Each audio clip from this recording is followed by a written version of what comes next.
Hello, magandang mushroom sa lahat, pati sa aking mga subscribers. Meron pong nagtanong sa akin sa Facebook kung ano daw po yung setup ko sa aking mushroom growing house. So ngayon ipapakita ko po. Ito po yung setup ko. Yan po. Nakahang. Yan po. Bali po yun is bintana ko po yan. Tapos sinakpan ko po ng trapal. Yan. Yan. Yung bulok na bubong. Yan. Nilagay ko na lang dyan. Tapos kasi po ma'am sir, ang mushroom po, ang kalaban po nila ay hangin. Kasi po kapag may hangin po, yung dahon yung bunga ng mushroom ay agad-agad pong matutuyo. Yan. Yan po. Yan. Yung meron pong airflow. Yan. Bali, sa ngayon po, itong growing house ko po is temporary lang po ito kasi bala ko po doon po ako sa likod magpapatayo ng bagong growing house kasi ito po is kwarto po namin to. Bali, dalawang kwarto po itong bahay ko. Yan. Dalawang kwarto. Kaso po, hindi pa tapos. Kulang pa ng budget. Yan. Sa ngayon po, wala pang bunga kasi kaka-harvest ko lang kaninang umaga. So ngayon, meron na namang tumutubo. Yan. Yan po. So bali 3 weeks na po akong nag-harvest. Yan.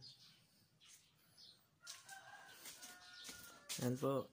Ang tawag po niyan ay pinheads. Yan. Ito po. Kaninang umaga wala pa po to. Yan. Yan po. Yan. Isang tip po sa lahat. Ang pinaka-paboritong temperature po ng mushroom ay yung ganito. Yung makulimlim po. Ganyan. Yung walang araw. Yan po. Kapag ganitong klase ng temperature ngayon or klima ay kahit wag na po kayong mag-spray ng tubig sa mushroom kasi po kapag ganito po kasi meron pong mataas po yung humidity. Yung parang tubig sa hangin na tinatawag, ganun. Tapos naman po, kapag mainit naman po yung panahon po, yung sikat yung araw, dyan po kayo mag-spray. Bale, 3 beses po kayo mag-spray sa isang araw. Ganyan po. Tapos ang pag-spray nyo naman po, siguro mga 2 dangkal ang kalayo. Wait lang po, ituturo ko po sa inyo ha. Kapag nag-spray po kayo, mga ganito po, mga ganyang kalayo, huwag nyo pong ididikit.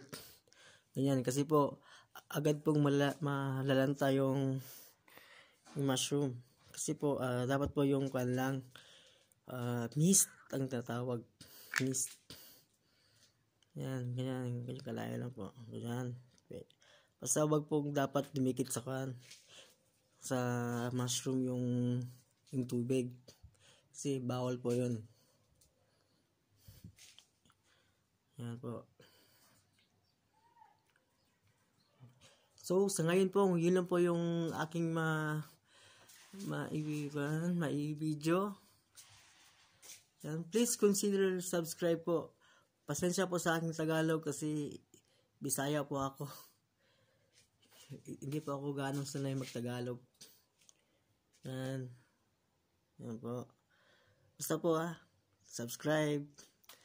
Yun lang po. God bless.